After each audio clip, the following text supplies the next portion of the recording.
दुनिया के ऐ मुसाफिर मंजिल तेरी कब्र है। सिक्योरिटी गार्ड अपनी नौकरी छोड़कर चौकों चौराहों में लोगों को इस्लाम की दावत देने लगा। असल मकसद यही है कि अल्लाह करीम राजी हो जाए।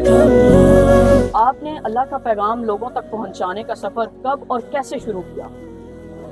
वैसे तो अल्हम्दुलिल्लाह बचपन से ही दीन की दावत दे रहा हूँ, लेकिन ये 5-6 साल से मतलब इस तरह ये अल्हम्दुलिल्लाह लोगों को दावत अल्लाह पेश कर रहे हैं, ताकि मेरी भी दुनिया व आखिरत समझ जाए और पूरी इंसानियत की दुनिया व आखिरत समझ जाए। दावत दीन की तरफ लोगों को राग़िब करने का असल मकसद क्या है? असल मकसद यही है कि अल्लाह करीम राजी हो जाए और रोज़े क़यामत आका कायनात सल्लल्लाहु अलैहि व आलिहि वसल्लम की शफ़ाअत नसीब हो। नबी करीम सल्लल्लाहु अलैहि व आलिहि वसल्लम के फरमान के मुताबिक जो औरत अपने घर के अंदर रहती है और 5 वक़्त नमाज पाबंदी से अदा करती है और खामद की खिदमत करती है, यानी बापर्दा औरत जो है वो घर की 4 दीवारी के अंदर खामद की खिदमत करे, नमाज की पाबंदी करे और अपनी इज्जत की हिफाजत करे, तो हदीस मुबारका के मुताबिक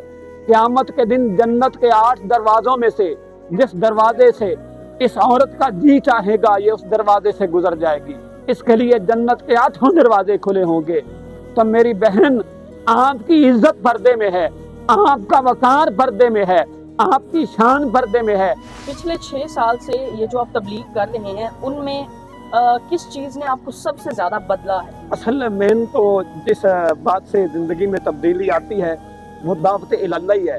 जब इंसान दूसरों को दीन इस्लाम की दावत देता है, अमर बिल मारूफ और नही अनिल मुनकर का फरीज़ा सर अंजाम देता है, तो अल्लाह करीम उस इंसान की ज़िंदगी में भी तब्दीलियाँ, ऐसी तब्दीलियाँ पैदा फरमाते हैं कि वो इंसान रूहानी तौर पर वो दुनिया में भी सुकून महसूस करता है और आखिरत में भी सुकून महसूस करता है। तबलीग के नतीजे में लोगों का रद्द अमल क्या होता है? आपके साथ कैसा बर्ताव किया जाता है? जी, हम लोगों के रद्द अमल को नहीं देखते। अगर लोगों को के रद्द अमल को देखें तो आखिरत में फिर अजर व सवाब नहीं मिलता।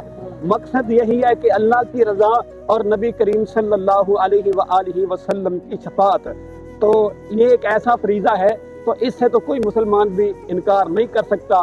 और मैं ये हुस्न ज़न के तौर पर कह सकता हूँ कि मुसलमान भाइयों के दिल से इस गुनाहगार के लिए दुआ ज़रूर निकलती होगी। इस दुनिया के अंदर हम सब मुसाफिर की हैसियत से आए हैं।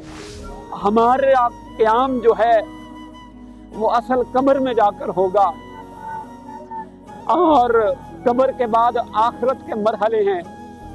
तो अगर इस दुनिया, ये जो मुसाफिर खाना है, इस मुसाफिर खाने में हम अल्लाह और उसके रसूल आका कायनात सल्लल्लाहु अलैहि वसल्लम की ताबेदारी करके ज़िंदगी बसर कर जाएंगे तो हमारी कब्र भी रोशन होगी और हमारी आखिरत भी आसान होगी। पिछले दिनों आपने उम्रा की सआदत हासिल की, तो आप तो कोई कारोबार भी नहीं करते, तो फिर उम्रा के लिए कैसे पैसे जोड़े? ये देखना जी, अल्लाह करीम का वादा है कि जो शख्स उम्रा करने की नीयत रखता है, नबी करीम सल्लल्लाहु अलैहि वसल्लम के रौज़ा पाक की ज़ियारत की नीयत रखता है, तो फिर अल्लाह करीम पैसों को नहीं देखते। अल्लाह करीम गैबी तौर पर उसके लिए सबब पैदा फरमाते हैं।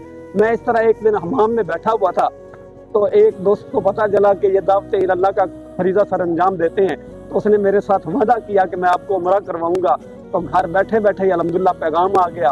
तो पासपोर्ट भी अल्लाह ने पासपोर्ट बनाने का भी सबब बना दिया। तो उस दोस्त ने पैगाम दिया कि आप तैयारी करें।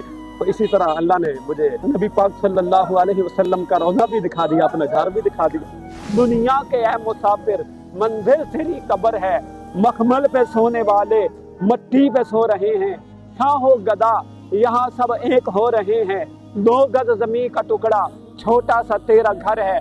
दुनिया के ऐ मुसाफिर मंजिल तेरी कब्र है, आंखों से अपने तूने कितने जनाजे देखे, हाथों से अपने तूने दफनाए कितने मुर्दे, अंजाम से तू अपने क्यों इतना बेखबर है। दुनिया के ऐ मुसाफिर मंजिल तेरी कब्र है। तो मेरे भाइयों, इस दुनिया में हम मुसाफिर की तरह हैं।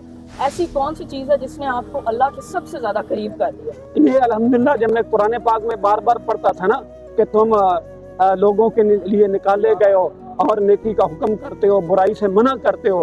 جب میں نے احادیث کا مطالعہ کیا کہ چوکوں میں تبلیغ کرنا انبیاء کا طریقہ ہے، محدثین کا طریقہ ہے، اولیاء کا طریقہ ہے، تو آج کے دور میں بھی اللہ نے میرے ذہن میں یہ بات ڈالی کہ لوگ شرعام ناچ گانا کر سکتے ہیں، بینڈ باجے بجا سکتے ہیں، تو پھر اللہ نے میرے ذہن میں یہ بات ڈالی کہ تو شرعام چوکوں میں اللہ اور اس کے رسول کی بات کیوں نہیں کر سکتا۔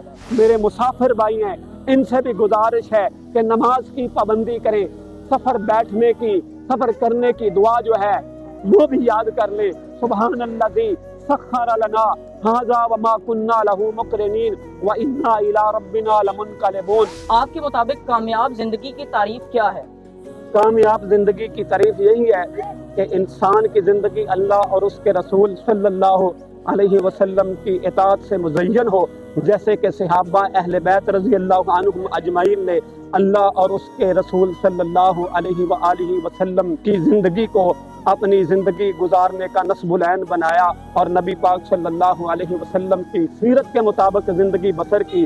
تو زندگی گزارنے کا اصل طریقہ، اصل مقصد، دنیا و آخرت کی اصل کامیابی یہی ہے کہ اپنی زندگی کا ہر لمحہ برادری کے معاملات، کاروبار کے معاملات، زندگی کے تمام معاملات نبی پاک صلی اللہ علیہ وآلہ وسلم کے احکامات کے مطابق کیے جائیں، تو اسی میں دنیا و آخرت کی کامیابی ہے۔ جب سود کی باری آئی تو اللہ پاک نے ڈائریکٹ فرمایا کہ سود اللہ اور اس کے رسول سے اعلانیہ جنگ ہے، اور حدیث مبارکہ کے مطابق سود کے 72 درجے ہیں۔ تو حدیث مبارکہ کے مطابق سود لینے والا، سود دینے والا، سود لکھنے والا، سود کا گواہ بننے والا، یہ سب گناہ میں برابر کے مجرم ہیں۔ کوئی کام بھی نہیں کرتے، صرف اللہ تعالیٰ کی تبلیغ کرتے ہیں، تو آپ کے گھر کا سسٹم کیسے چلتا ہے؟ الحمدللہ وہ روزی کا وعدہ جو ہے وہ میرے اللہ نے کیا ہے۔ تو میں پہلے اپنا سیکورٹی گارڈ کا کام کرتا تھا، لیکن بس وہ میرا اللہ کہیں ناراض نہ ہو جائے، لیکن مہنگائی کی وجہ سے، وہ گھریلو حالات کی وجہ سے وہاں میں کام نہیں کر سکا۔